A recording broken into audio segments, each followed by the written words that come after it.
Howdy everybody, this is Omar, your Audio Amigo, back with another Audio Amigo review for y'all. Today we're going to be taking a look at the final member of what I've described as the sort of meta-ish 3 Amigos under 300. This one is the new Ziigaat Crescent, a hybrid IEM from Ziigaat priced at $280 US. This makes it the fourth Ziigaat IEM in the $250 to $300 price range, joining the Arete, the 2.5/5.3 twins, and the Estrella. How does it measure up to the other ones we've been discussing, as well as the rest of the family? Well, let's find out. First, my usual disclaimer, the Crescent here was sent to me by Linsoul for review. I'm not being paid for this video, but because I could turn around and sell these if I wanted to, I've gone ahead and activated the paid promotion feature here on YouTube. I do these disclaimers because I believe in full transparency when there's potential bias besides my own personal taste at play. Thank you so much to Linsoul for sending these out, and thank you to all of you watching for your continued support. First thing I noticed, and you might notice about the unboxing experience here on the Crescent, is that Ziigaat has clearly stepped up their accessories game. Not only is the box larger, but the included carrying case is, in my opinion, a big step up from the sort of standard Ziigaat one. The interior lining is much softer. You have this insert here that helps you place your IEMs that's easily removable if you don't want to use it. The case overall is much larger, meaning it's less pocketable, but it overall feels more premium, still has good crush resistance. It does bow in a little bit, but not all the way. And yeah, I think this is a big upgrade in terms of the overall Ziigaat accessories package. The other big upgrade is the ear tips. You get a set of medium foams, as is typical, but you also get 6 sets of sort of silicone ear tips. You get 3 sets of these very premium feeling classic liquid silicone tips, and then you get 3 sets of these not quite liquid silicone, but liquid silicone adjacent tips. I think they're slightly different board diameters. They do not come in this case. This is just for illustrative purposes. They come in this bag, and I think they might need to rethink their packaging because the large versions of my tips came sort of melted together, as you can see. I haven't tried to force them apart yet. They might come apart very easily with just some alcohol. There you go. They came apart just like that. But I just wanted to point out that that is something that can happen in packaging. So keep an eye out for that if you have this set or any of the other new Ziigaat sets. Another big upgrade, the cable is now modular, and it includes 3.5 and 4.4 millimeter connectors in the packaging.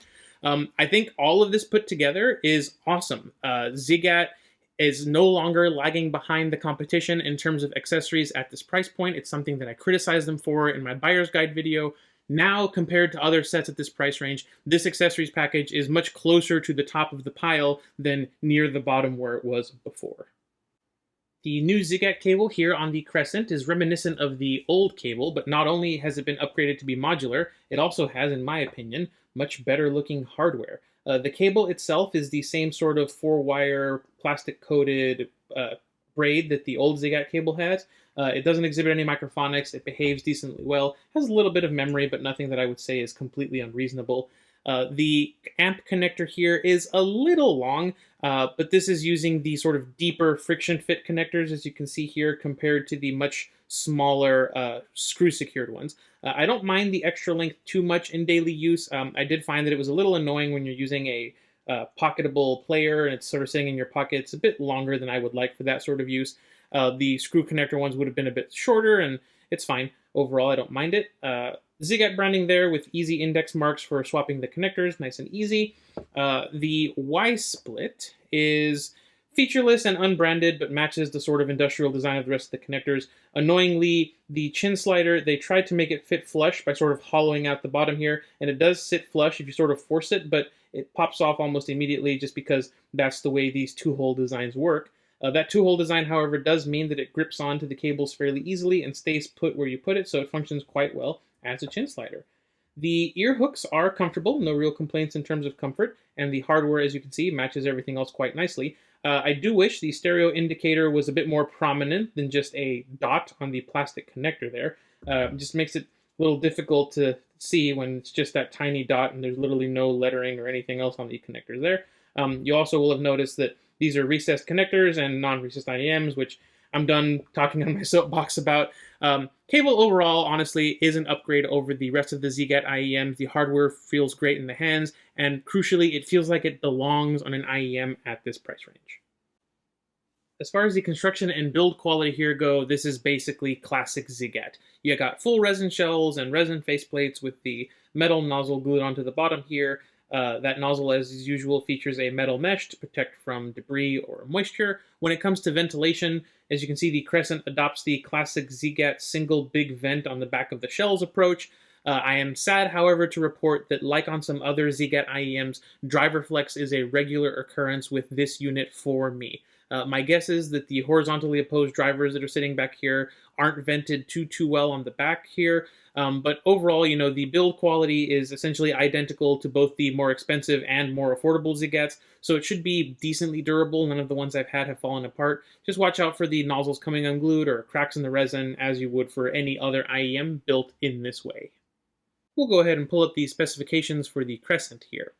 Like with other Ziigaat sets at this price point, the Crescent has a dual opposed woofer setup. But unlike the other Ziigaats, this is using sort of a mismatched crossover driver type. The 10mm LCP driver is used for sub-bass and is placed across from a 10mm PET driver for mid-bass. Interesting, we'll talk about that a little bit later. But the rest of the drivers in typical Ziigaat fashion are branded. You get a Knowles 30262-163 dual unit for the upper mids, and a Knowles 33518 dual unit for the high end. That 33518 is a mainstay for Ziigaat. They've put it in the Arcadia, the Arcanus, the 5.3, the 2.5, the Luna, and the Odyssey, so they clearly like this driver and are familiar with working with it. The weight and nozzle sizing is right in line with the rest of the Ziigaat family, around 5 grams per shell and 6.2 millimeters wide on the nozzle at its widest point. Also, like the rest of the family, the Crescent isn't hard to power at all and when run out of basically anything with a headphone jack. However, it does change its sound when you use an impedance adapter or a higher output impedance source. So long as you have a good low impedance source available, there's really no need to go buy one for this set. Overall, I would say the spec sheet here reads like a classic Ziigaat hybrid. Time now for the cool wall. Ziigaat's faceplates have always been a little hit or miss for me. The design seems to vary a lot on each one. Some of them have a theme, some of them don't. This one honestly resonates pretty well for me. I grew up watching Star Trek, Star Wars, watching NASA launches on TV, big into space and constellations and things, and this whole view from the moon with a star field and a bit of a nebula thing going on is just really, really pretty. I love how these look. I 100% get moonwalk vibes from these. I just love the way they look, especially up close. There's a lot of little details in there.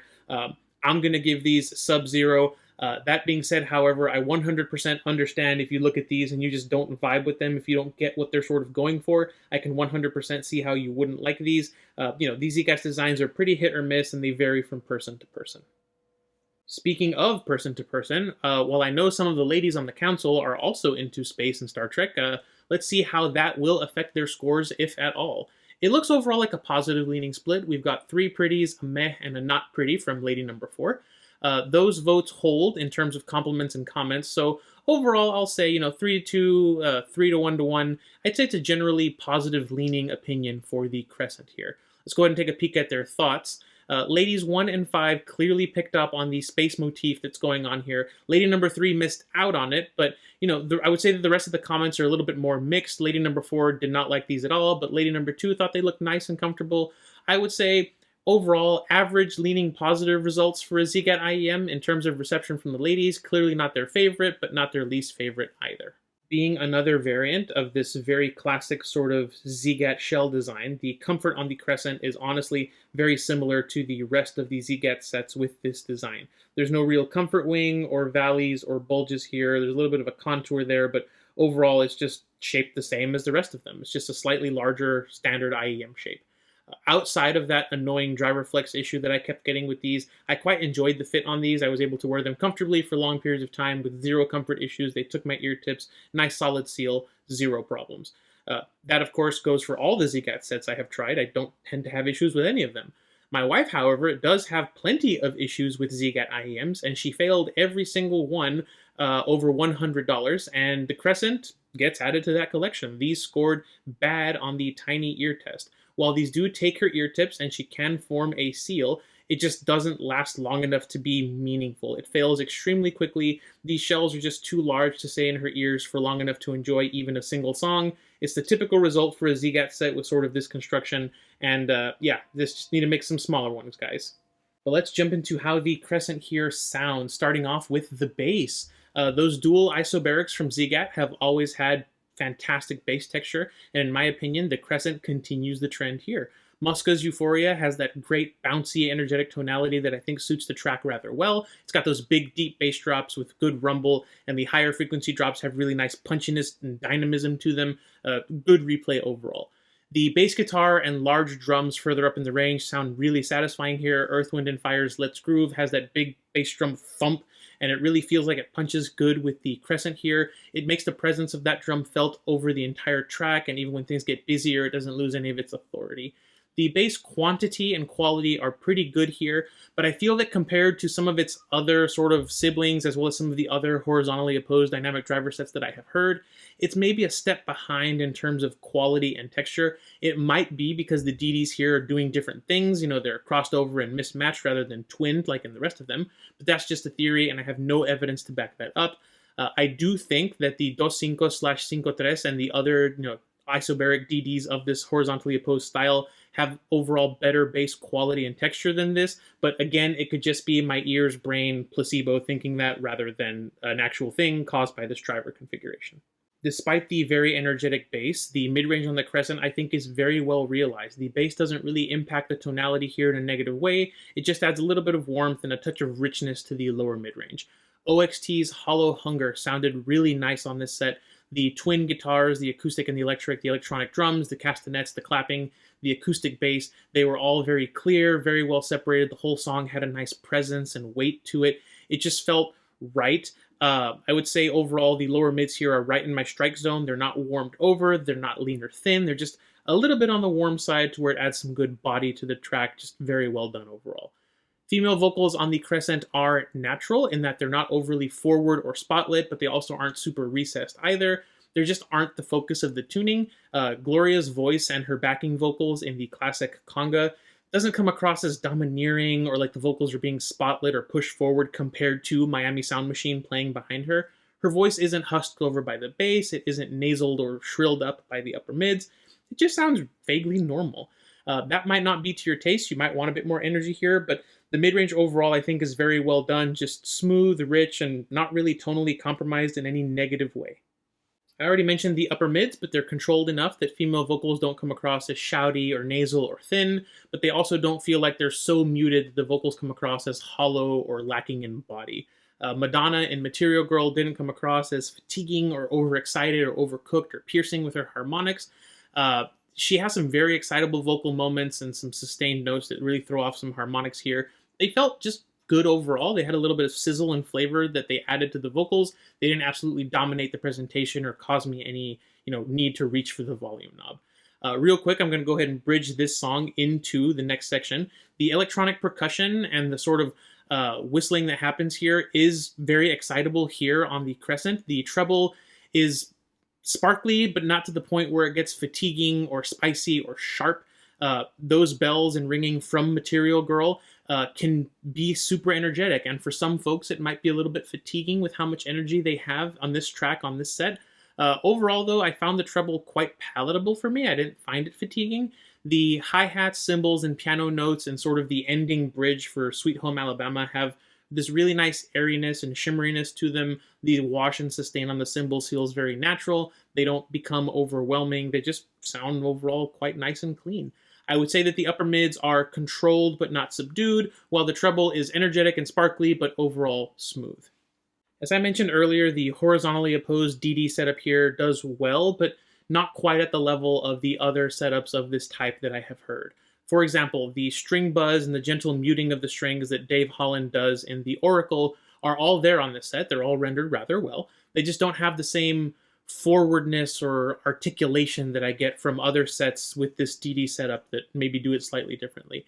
It's not a bad presentation by any means. The detail's still good. I think you can get slightly better bass presentation out of this setup at this price. The bright but smooth treble presentation did quite well with the barware hits and Waltz for Debbie, and thanks to the forward mids, I was able to make out a decent bit of the background conversation here. But I will say that overall, the technical performance on this set didn't really stand out to me as amazing or special in any way. It didn't really blow my socks off, especially compared to some of the other sets in this price range. I think it fits with other sets in this price range, but I don't think it quite reaches the technical level of the K9 or the SLIIVO 224 here in terms of overall technical chops. I think it right around reaches where the Daybreak or the EPZ P50 are in terms of technical performance.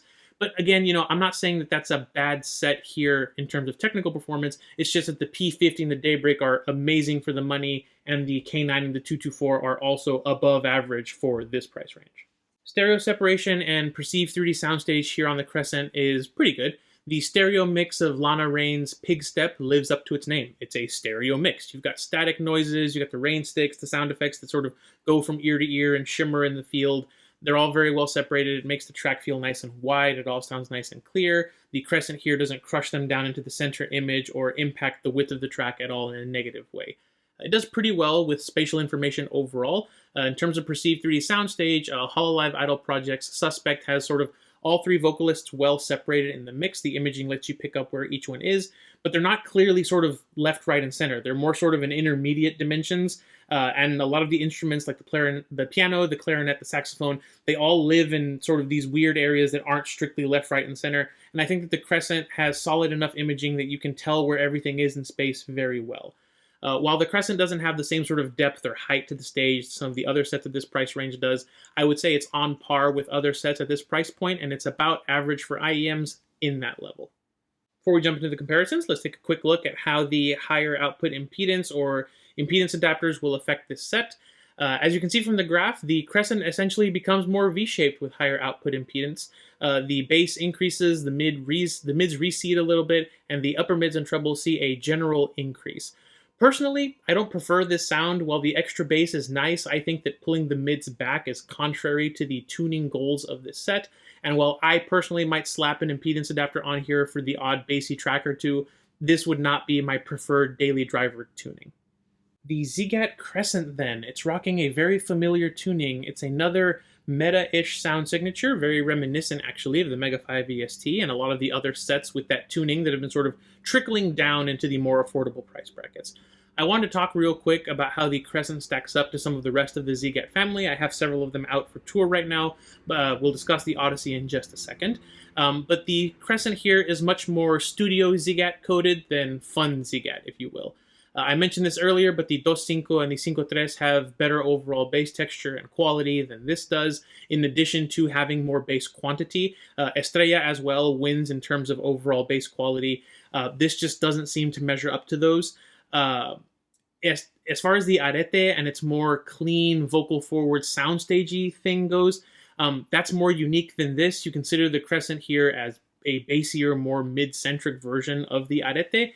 But they're going for sort of different tunings here. Generally, I think the set that this resembles the most is the Odyssey, so let's go ahead and jump into the comparison so we can talk about it. So go ahead and jump right into it and start with the Ziigaat Odyssey, priced at $50 less than this at $230, and a recently announced replacement right around the corner.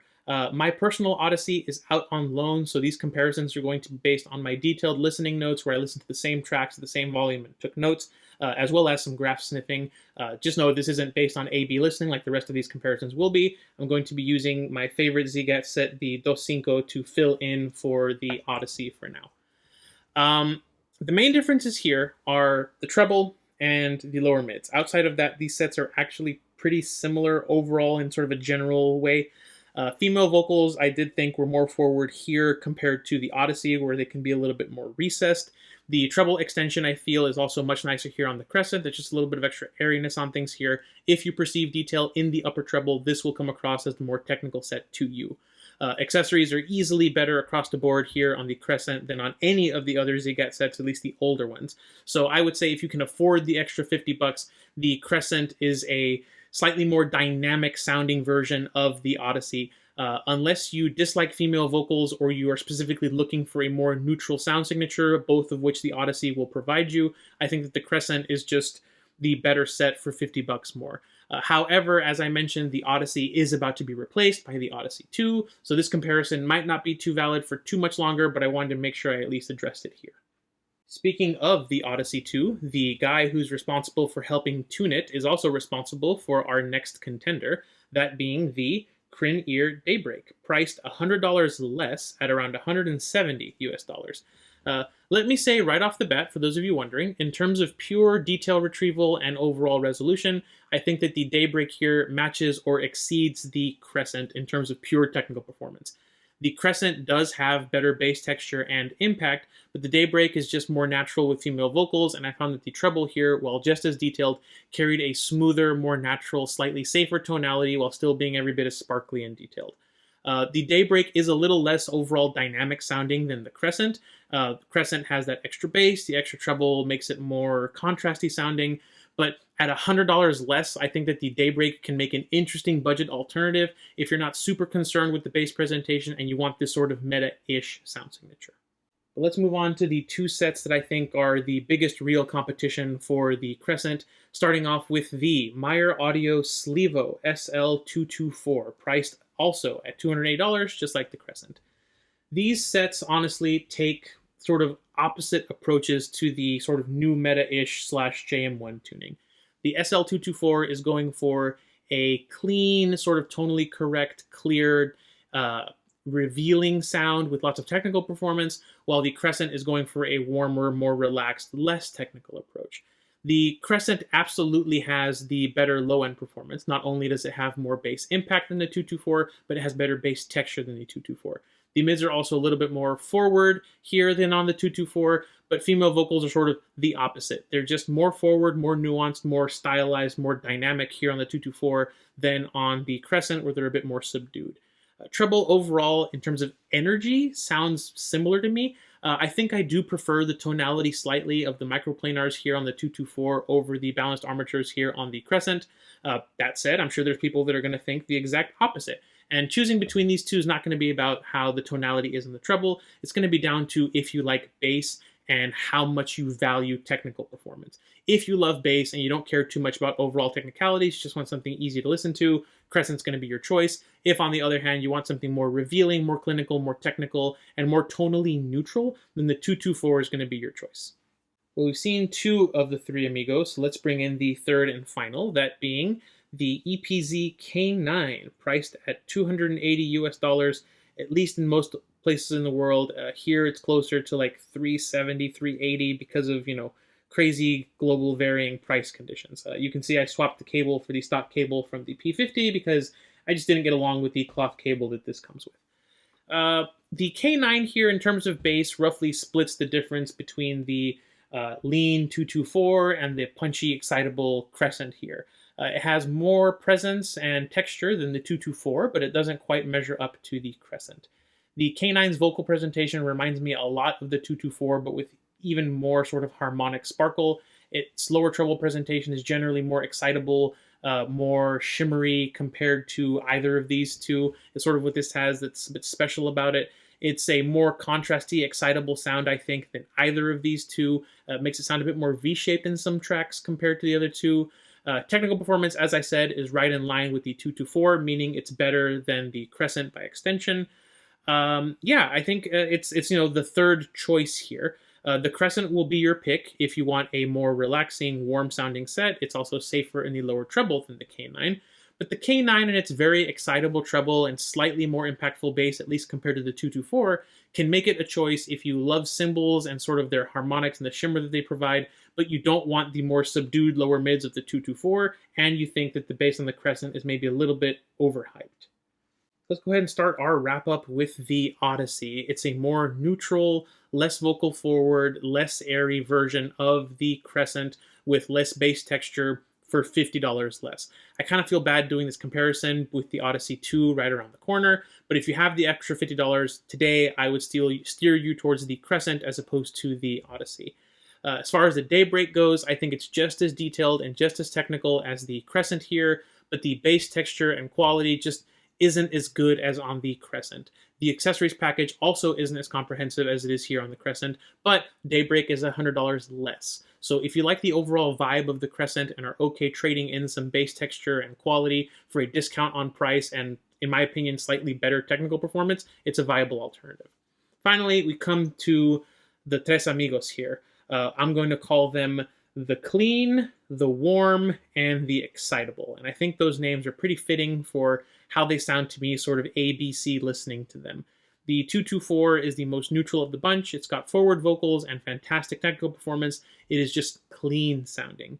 The K9 takes that sort of tuning, increases the bass a little bit, puts more energy into the lower treble for a more contrasty, more excitable, more dynamic sound with matching technical ability, hence the Excitable. Then you have the Crescent. It's the warmer, more relaxing set with better quality and quantity in the bass, but with lower overall technical chops to sort of balance that out. Hence the Warm. All three of these, I think, are viable choices, but for different people and in different ways, I can see myself picking any of these three for different types of music. Time now to pull up the Audio Amigo Arbitrary rating scale and find out exactly where the Crescent is going to land upon it. If you look at where the Odyssey, the K9, and the 224 are, you should have a pretty good idea of where this is going to end up. The Crescent represents a sort of new generation or inflection point for Ziigaat.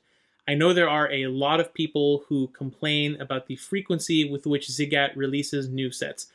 I'm one of the critics of this sort of approach to business, and since I got the Crescent in, the Luna, the Horizon, and the Odyssey 2 were announced or released, which is kind of crazy. On one hand, I can see what they're doing here. They have a new box style with new accessories and new things. They want to update their line to be more competitive in the accessories front. But on the other hand, I can't see the Crescent as anything else but an effort to replace the Odyssey with a slightly more expensive set. But if they're going to do that, then why is there an Odyssey 2 coming? I don't really get it. All I know is, in my opinion, the Crescent sounds pretty great. It takes a tuning first, technicalities second approach to its sound, but that's a great way to approach a sort of all-rounder set. What you end up with is a vaguely Mega 5 EST-ish sort of all-round meta sound signature that works for essentially all genres and all styles of music really well, even if it doesn't excel at any one particular thing. The bass is nice, but could be better. The treble is smooth, but not perfect. And the mids are honestly pretty fantastic and is one of my favorite parts of this set. Female vocals could be a little bit more forward, but all things considered, this is one heck of an all-rounder, and like its other two friends, as you probably already guessed, it's going to be going up in This Is Brilliant. I tend to really recommend sets like this that are great all-rounders to people that just don't know what they want or what they're going to get for their first IEM if they're shopping in this price range. Good accessories package helps a lot. It's safe to listen to, even for people that are generally treble sensitive. I think it's a really good set. Who do I think would pick the Crescent over the 224 or the K9 then? Well, this is mostly for people who want a more dynamic, energetic bass presentation compared to the other two. If you're looking for the most sort of technical IEM at this price point, it's not going to be the Crescent. You're going to look at one of these two or the Performer 7. This also isn't the absolute cleanest or most resolving or revealing set at this price point, but not everyone's looking for that. If what you want is a great all-rounder with a warm leaning tonality, a great sense of balance, and branded drivers, the Crescent, I think, makes an amazing choice. I would also say, if what you've currently got is something like a Juizier Defiant or one of the other like meta-ish leaning budget sets, this makes a pretty nice upgrade in terms of just overall packaging, accessories, build, and that sort of thing.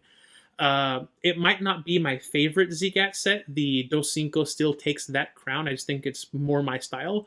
But the Crescent is, I think, one of the better options from Ziigaat, at least in this price range, for sure. And that's the review for the Crescent in the books. There was a huge delay with my Linsoul shipment for some reason. I think it was just caught in customs or something. But I did get a big box full of stuff from them in, so I'm going to try to review those. I'm going to try and sprinkle them out sort of in between my other reviews so we don't get overwhelmed by samples from one store. If you want to see me step away from samples and you want me to buy my things to be more independent, check out my YouTube memberships that just launched. $5 a month, you get access to behind-the-scenes pictures, posts, and more importantly, you get to decide how your money is spent. You get to make me review what you want me to review. That way you get a say in the direction of the channel in the future. For now, though, next time, look forward to the review of the Pinoy powerhouse that is the Flip Ears Aegis. We're going to be looking at how it stacks up to its more expensive big brother, the Legion. But for now, all I have to say, thank you so much for watching and for all your continued support, especially those of you who have joined my membership. I really hope all of you enjoyed the video. This has been Omar with Audio Amigo Reviews, and I will catch y'all next time.